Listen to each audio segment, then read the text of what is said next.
Sans Pedri, sans Rashford, sans Rafinha et sans Yamal, nous sommes rien du tout. On n'est rien. On pue la merde. Il y a 3 joueurs au milieu de terrain. Pedri, De Jong, Olmo. Comment vous pouvez m'expliquer qu'au milieu de terrain, c'est Pedri qui fait tout? Avec un De Jong qui a complètement abandonné Pedri aujourd'hui et un Olmo qui, pour ne pas changer, est fantomatique. Pour ne pas changer. En plus de pas presser, de pas ramener d'intensité, il sert à rien. Donc il a suffi juste d'un marquage individuel sur Pedri pour que notre milieu se fasse graille. Ferran Torres et Lewandowski sur le terrain ont un rôle beaucoup trop similaire qui nous rend beaucoup trop prévisibles. Sans même parler du penalty qui a été raté par Lewandowski qui aurait pu nous faire revenir à égalité et totalement bouleverser ce match. Et quand tu regardes les derniers matchs de Tech, tu sens à quel point l'absence de Garcia se fait ressentir. Franchement, on a réussi un peu à tenir, mais j'espère de tout mon cœur qu'après la trêve, ces deux seront là et en forme. Parce que sans eux, les gars, on n'ira nulle part. Sans eux, les gars, on est éclatés. Les titulaires indiscutables en attaque au retour de la trêve doivent être Lamine Yamal, Rafinha, ainsi que Marcus Rashford. C'est tout. Robert, c'est sa dernière saison, on peut pas lui en vouloir. Ferran Torres est trop irrégulier. Il peut être un bon super sub, mais pas un titulaire indiscutable. Enfin bref, sinon vous les gars, vous en pensez quoi? Ramenez-vous sur Snap, on s'ennuie. Les voisins, vous avez bien profité de la première place. C'est fini maintenant. Quelle performance cataclysmique et qu'on se le dise, hein. Très peu de joueurs méritent réellement de jouer dans cette équipe. Dites-vous, durant tout le match, il a été totalement invisible. Mais vous allez me dire qu'en tant que numéro 9, on lui demande uniquement de marquer des buts. Même le penalty qui lui a été offert à la 75e, avec l'expérience qu'il a pour remettre le Barça à égalité, il le tire mais d'une catastrophique manière. Lui précède qui? L'horrible performance de Araujo. En plus du fait que celui-ci n'arrive absolument pas à capter le piège hors-jeu d'un de ses flics. En première période, c'est lui qui vient commettre le premier penalty. Je me suis carrément demandé si c'était possible d'avoir de telles statistiques pour un défenseur. 0 interception, 0 tacle, 0 tir bloqué, 0 longue passe, 0% de duel gagné. Et son frère nous avait posté une story il y a pas longtemps contre le PSG. Est-ce que c'est toujours la faute de Araujo? Vaut mieux se taire des fois en fait. J'ai pas de photo de lui, mais de même, Dani Olmo. Qu'est-ce qu'il fout sur le terrain? Mais qu'est-ce qu'il fout sur le terrain?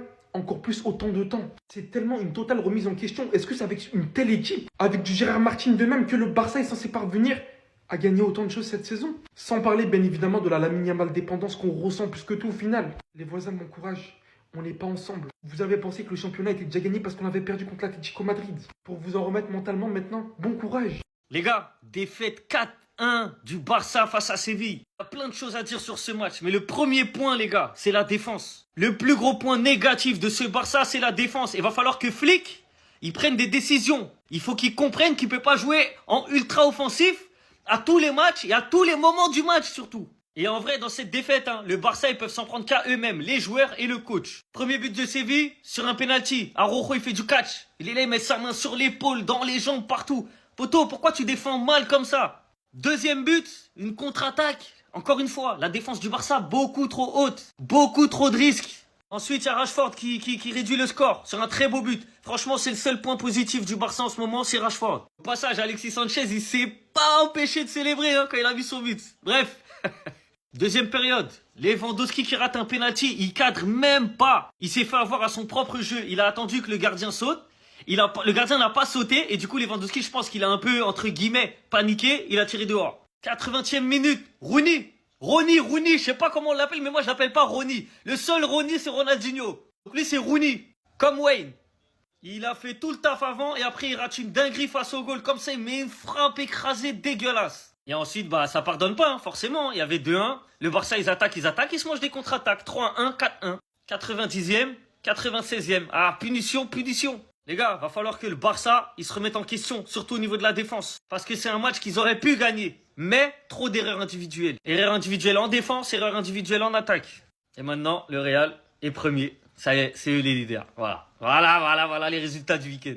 Donc avant chaque trêve, le dernier match, on va se faire torcher. C'est comme ça. Face au Rayo Vallecano, c'était un match avant la trêve. On fait match nul. Aujourd'hui, face à Séville, on mange 4-1. On mange 4-1. Au bout d'un moment, les gars, c'est énervant. Séville ont vu qu'on était boiteux au dernier match face au PSG. Eh ben, ils en ont profité. Ils ont joué les coups à fond, avec une tactique précise qui nous a mis dans la D. Villarreal, ils auraient pas pu s'inspirer et faire la même chose hier. Je suis désolé, les gars, mais cette défaite, elle est pour Flick. Parce qu'il y a des statuts, à un moment, il doit les bouger. En commençant par Dani Olmo, qui est tout simplement fantomatique. Il sert à rien. On joue à 10. Si Flick veut garder Araujo et jouer dans les meilleures conditions, il doit arrêter sa ligne haute. Parce qu'il met dans la merde tous les défenseurs. Quand Ferran et Lewandowski sont sur un même terrain ensemble, ben les deux ils se marchent dessus. C'est l'un ou l'autre. On a très bien vu que Rooney Bardi, quand il est rentré, certes il a raté, mais il a apporté beaucoup plus de profondeur. Koundé, de toute façon, dès que le match il est pas à 21h, il est pas réveillé, il est endormi. On le connaît déjà. Entre le penalty raté de Lewandowski, entre le face-à-face raté de Rooney Bardi, entre les problèmes qu'on a en défense, le manque d'intensité dans le pressing, la putain de ligne haute qui se fait défoncer par tout le monde, et Alexis Sanchez qui marque contre nous et qui célèbre, c'est la défaite la plus humiliante de l'ère Flick. Enfin bref, sinon vous les gars, vous en pensez quoi? Ramenez-nous sur ta patience en nu. L'équipe Araujo, c'est vraiment une fraude. Il est capitaine du FC Barcelone, mais il fait tout sauf jouer au football. Il est en train de faire du judo, pratiquer un sport de combat, c'est pas... De toute façon, dès que je l'ai vu dans le tunnel des joueurs, avec le brassard de capitaine, je savais qu'il allait vous bibi. Lui, c'est le Harry Maguire du FC Barcelone. À chaque fois qu'il joue, c'est pour saccager l'équipe. Non, mais on dirait qu'Hansi Flick, il a pas appris des erreurs du passé. Déjà, ce qu'il a fait face à l'Inter, ça aurait dû lui valoir un aller sans retour direction la Hollande. Il est toujours là avec le brassard. En plus, c'est ça qui me choque. On lui donne des responsabilités. Et il ose contester, il ose protester derrière la VAR. Regardez. Mais mec, t'as fait une faute, tu lui as fait une prise de judo. On n'est pas aux Jeux Olympiques là. C'est la Liga. On est en train de jouer au football. C'est une faute énorme. Bien sûr, il y a penalty. Bien sûr, il y a faute. Tu croyais quoi, qu'on allait rien dire? En tout cas, il y en a un, il en a rien à cirer de marquer contre son ancien club. Il a bien célébré et comme il faut. Les gars, la Hate Watch est en train de fonctionner. On espère qu'on va pas recevoir une clim comme la semaine dernière où ils sont revenus à 2-1. Et les gens qui comprennent pas qu'ici c'est que du divertissement, on est là juste pour chambrer, charrier, rigoler. Mettez-vous sur le côté. Ceux qui aiment l'actualité du Barça, du Real Madrid, de la Liga et du football, n'hésitez pas à vous abonner. Ici, c'est détente. Alors là, le Barça, ça commence à devenir très critique. Deuxième défaite consécutive avec des mi-temps vraiment catastrophiques. Le Barça que j'ai vu en première mi-temps là aujourd'hui, je crois que c'est l'un des pires que j'ai vu de ma vie. Séville les a roulés dessus, ils n'arrivaient à rien faire. Même de simples passes, c'était compliqué. Et pourtant, au milieu, il y avait De Jong et Pedri. Mais Pedri, aujourd'hui, malheureusement, lui non plus n'était pas au rendez-vous. Et le fait qu'il n'y ait pas Lamine Yamal ni Rafinha, il se retrouve orphelin devant en attaque. Marcus Rashford, certes, il a marqué ce magnifique but en première mi-temps pour donner espoir au FC Barcelone en deuxième mi-temps. Mais lui non plus en première mi-temps n'était pas terrible. En fait, là, le Barça a vraiment eu la chance que Séville ratait énormément, surtout en première mi-temps. Il y avait beaucoup d'occasions, mais malheureusement, elles les ont mal exploitées. Et j'ai envie de dire aussi, le Barça défensivement, va falloir vous revoir parce que depuis le départ d'Inigo Martinez, il n'y a plus rien qui va. Cubarsí fait n'importe quoi. On l'a vu face au Paris Saint-Germain. À Roro même, on n'en parle pas. Regardez le penalty bête qui part créer. Il n'avait même pas besoin de l'attraper. Cependant, le deuxième but de Séville, on est tous d'accord qu'il y a faute au départ sur Jules Koundé. Malheureusement, pour le FC Barcelone, la VAR n'a pas fait son taf encore une fois. Et vers la fin de la première mi-temps, le seul moment où le Barça a fait un pressing, il récupère le ballon et un but qui suit juste après. Le seul moment où ils ont fait un pressing, et pourtant depuis le début, ça faisait pas de pressing. Ils étaient là, ils essayaient de jouer haut comme d'habitude, mais c'est pas efficace quand il n'y a pas de pressing. Pedri lâche une magnifique passe et Rashford fait une reprise magnifique sans contrôle. Après ce but-là en deuxième mi-temps, moi j'avais peur pour Séville parce que je me suis dit si ils continuent pas à jouer comme ils ont fait en première mi-temps, ils vont se faire tuer par le Barça. Sauf que heureusement, les joueurs de Séville sont pas bêtes. Ils ont joué exactement comme en première mi-temps. Du moins, ils sont pas mis à reculer bêtement. Ils ont résisté sur une contre-attaque ratée du FC Barcelone. Il y a un contre pour Séville et le troisième but vient. Très très gros match de la part de Séville. Première défaite du FC Barcelone en Liga. Nous, ça nous va.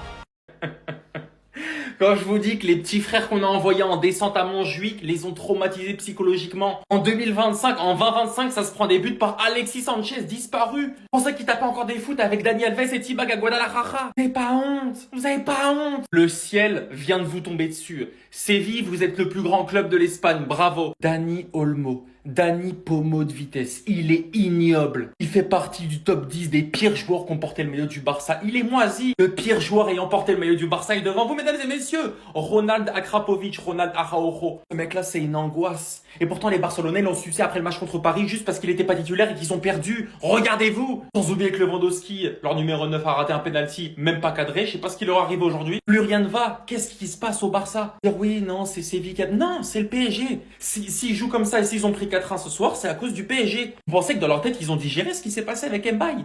Koundé, il est béton. Ça se prend des buts par Mayoulou. Ils ont pas oublié, ça trotte dans leur tête. Les Barcelonais, force à vous. Bon courage. La saison va être longue.